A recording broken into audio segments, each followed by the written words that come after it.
Halo teman-teman, balik lagi di channel Barber 17. Oke, pada video kali ini kita buat high fade ya. Buat high fade dari jambul dirubah menjadi French crop ya, French crop. Oke, kita buat fade, high fade bagian samping ya. Jadi fade ini perpudaran, di bagian gradasi itu diusahakan memudar. Itulah dikatakan fade ya. Kita buat ngeblur. Jadi permainan warna nih ya. Oke, fade. Jadi bagian gradasi kita usahakan pudar gitu ya. Ngeblur gitu. Itulah dikatakan fade.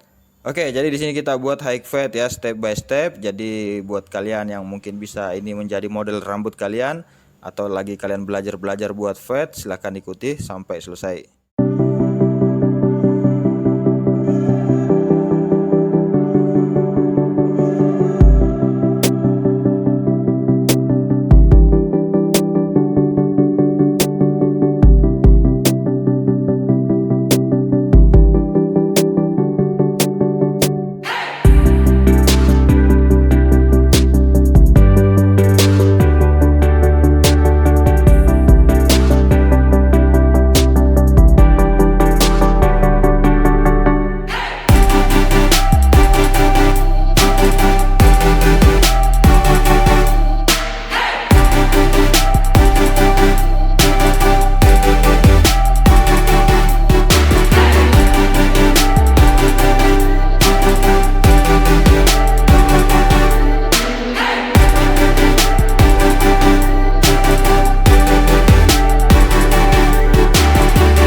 Setelah selesai kita cukur pakai trimmer tadi, kita buat polanya. Sekarang kita lanjut pakai shaver ya. Jadi usahakan itu membuangnya di bawahnya trimmer ya, jangan sampai kelewat dari trimmer. Oke, karena nanti gradasi akan garisnya akan kebentuk lagi. Jadi kita buangnya di bawah trimmer.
sekarang kita lanjut pakai super taper ukuran kosong atau tanpa ukuran.